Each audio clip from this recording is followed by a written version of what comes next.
If you're planning a virtual summit this year, this episode is for you. We talk a lot about how you can be planning your virtual online summits and how you can grow your audience for this, but today our expert Jennie Wright is going to be talking about how you can optimize your lead generation and really make sure that you're putting on a successful summit for your followers. She's breaking down all the details in today's episode, and you may remember her from her episode on lead generation, so make sure you check that out as well as we jump into today's conversation. Hi everybody, I'm Jennie Wright. I'm a list build and lead generation specialist, and I'm also one of the people that has created the most amount of summits ever, over 300. And excited today to be on the show. I'm going to be talking about online summits and how you can create a list injection of hot and ready leads.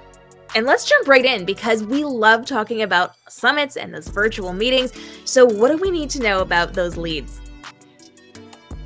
One of the things that we need to consider when we're looking at a summit is making sure that we do one thing that's super important, and that is having the right experts on your online summit, because that's going to help you attract the right leads. The biggest mistake that people make is they have experts on their event that, one, don't have their ideal client on the list, but second, they don't promote. So we have to make what I call non-negotiables. So the non-negotiable is, I really love this person. I'd love to have them on my online summit. But if they can't answer two questions quick and easy, they're an absolute no. And that is my ideal client on that expert's list? And did the expert commit to promoting? So that's the two things that are going to make the difference between having 350 attendees on your summit and 3,000. I love that. So what do we need to know when we are trying to find these experts? How do we find people who are going to have those people on our ideal list? Everybody that does this makes the same quick mistake. And that tends to be that they think they have to go after the big name. They have to go after the big numbers. Oh, this person's got 35,000 people on their list. If they're on my summit, I'm guaranteed a big summit. And that's actually not the case. So I look at those people and I say, sure, you can have one of those names to pull people in, but don't have more than 3, because they actually don't work the way that you think they do. What you need to have on your summit is what I call the worker bees. And those are the people, you and me especially, at the level that we're at, that are building our lists, that are growing our businesses, that are still in this stage of, we're between like 3 to 10 years in, and we're still ramping up. And those people who've either been on a summit in the past, those experts who've been on summits, or are hungry for this type of exposure and connection, will do the work. So they're the people with the email list between 1,000 and say 10,000. And those people are willing to promote it. They are eager to create community and exposure. They're not so worried about the different dynamic, and they don't think they're too big to be on these events. So they're willing to participate in panels, they're willing to do Facebook Lives with you or Instagram Lives, and they're just willing to be a really good partner. And that's what you're looking for.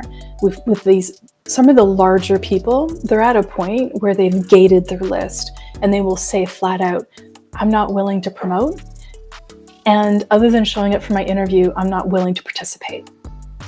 And that makes it really hard to actually pull in other people and to get that recognition. So when we are creating those online summits, we want to make sure that we're going for people who do have that accessibility, who have some semblance of a name, and then have the ability to do the work and to go out there and to participate. So when it comes to creating these, I know you've had a lot of experience with creating these virtual summits. What are your best tips for somebody who has done some but wants to do more virtual summits? Best thing that you can do is create a schedule and plan your summits out and ahead. So saying, look, yeah, I've done a summit in the past. I did one 4 years ago. It was semi-successful. Get into the habit of doing them once per year and creating that list injection so that you have the ready to go leads in your list for when you want to create or promote your offers. So depending on when you put your offers out, I have some clients who go and do their live launches in September. Some like to do them in the spring. It depends on when you like to do them. But if you do your live launches in September, then do your summit in June. And that creates enough time for you to grow that list, interact with that list, and then sell to that list. And if you're doing live launches in the spring, then obviously you're going to do your summits in the late fall. The other thing is that networking is key. If you want to have a successful summit, start networking now. If your summit's going to be in June or July, then you start networking in like March and April, so that you can connect to the people who would potentially be ideal experts and you get to know them. I recommend that if you are looking for experts, sign up for their email lists. I like to use a secondary email address that nobody knows, literally not even my name. Like, you have no idea who I am. And I sign up for all their lists. I see how they interact. I see how they promote. I look at when they actually promote summits, and I start making some judgment calls. You know, if expert A, the only email I ever get from them is them promoting a gajillion things, they're probably not my ideal expert, because they're burning their list. They're spending too much time promoting and not enough time connecting. If expert B sends out one email every month and it's like 2 paragraphs that leads to a podcast, also probably not my ideal expert, right? So start your research on your experts now, so that you can start creating that networking and that understanding. The other thing that people don't do is they don't mastermind enough. Creating a summit is a lot of work. And if you can work with somebody, and not necessarily, I don't mean like work with, if you can mastermind with other people that are in your niche that will be on your event. As an example, I mastermind with my friend Allison Lex. She's a direct response copywriter. She helps me write the copy for my summits. Her and I also mastermind about strategy. I'm also really lucky that my partner is a strategist as well, and we talk about summits. And you know, we've had out and out conversations where it's like, the approach of this summit is wrong, we need to change everything, right? And having other people to bounce ideas off is hugely important when you're creating a summit, so that you don't miss any of the amazing opportunities that these events create, like joint venture opportunities, you know, affiliate opportunities to create VIP income, getting to know your experts, creating all this amazing content, and last but not least, building that beautiful list. And I love that we're talking about networking, because I have seen in my businesses, in my students' businesses, that networking is the thing that really explodes every bit of what they're doing. So what tips do you have for finding these people to then mastermind with and to have on your network and to have in your summits? Believe it or not, I love podcasting. And I have my own podcast, but I also appear on other people's podcasts and other people's shows just like this. And that allows me to meet people just like you, who are interesting, who are within my niche, who talk about the same thing that I do. Then I can get a sense of like, hey, wait a minute, like, this person talks the same language as I do. She has the same ideal client on her list as I want. And you said is, we're going to get along just fine. And I was like, yeah, we are, because we already have stuff in common. That's huge, right? So when you're looking at that, take the time to develop the relationships, understand that you guys have the same attitudes towards marketing or whatever your niche is, attitudes toward love coaching or health coaching or whatever it is, and learn more about them. I'm one of those people who likes to jump in feet first into friendships, and I get a little bit, especially when I was younger, I used to, fast friends quickly kind of thing. Take the time to actually get to know people a little bit more, so that you can make sure that you're on the same page before making a commitment of actually masterminding with somebody, because you do have to develop a relationship. See, the more you talk, the more I realize we are going to be very good friends. I love everything about this. So as we are looking at creating those virtual summits, what else do we need to know? So many things. There's so much to know. I love summits.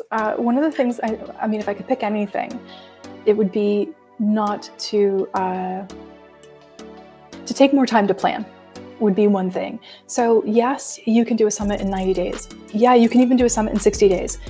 But what happens when you do it in such a compressed time frame? And when I mean you can do it in 60 days or 90 days, it means you plan it. But in a compressed time frame like that, we tend to skip steps or miss opportunities. So when we have a little bit more time to plan, and I like to take about 120 days to plan a summit, and with my larger clients that are 7-figure and things like that, we actually plan for 6 months. Because to get on some of the calendars for some of the bigger people that we want, we need to plan ahead. One of the longest planning periods I ever had for a summit was 9 months. And that's because we were getting some of the larger names, and I mean, they're booked out, far in advance. But planning is key. And then the other thing that's so important is you always have to work backwards. What is your offer going to be after the event? What program, product, or service are you going to want to put in front of your new list of people? And work your way backwards so that there's no whiplash. So as an example, my event, my summit every year is called Grow and Profit Online. And each year I just change the tagline a little bit so that it fits for what I'm talking about. But the offer at the end is always going to be the same. It's coaching, implementation, and this year especially, there's going to be a brand new product. But it's all in alignment with grow and profit.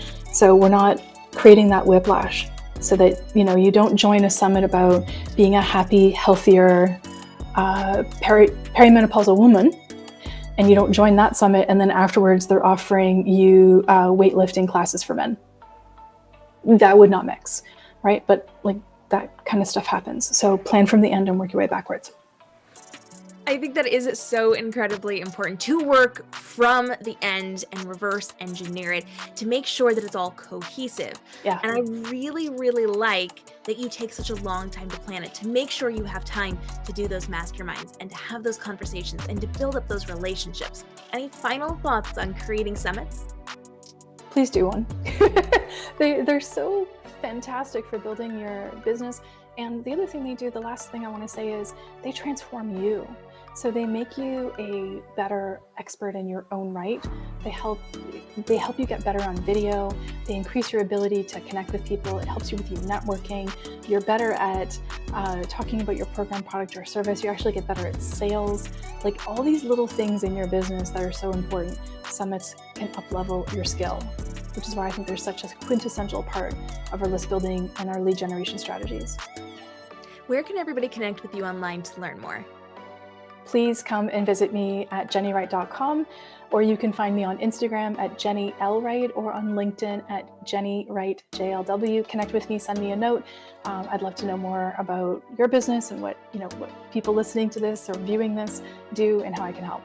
Make sure you hit that subscribe and notification bell so that we can get Jennie back for another episode to help you level up what you're doing in your business and save time being present on social media so that you can get back to what you love doing, running your business and living your life. If you got questions, drop them down below, and we'll see you in the next daily episode as we help you level up on TikTok, Instagram, YouTube, live streaming, and inside of your business to make sure you're living your best life without stressing over how you're going to make money and build up your following online.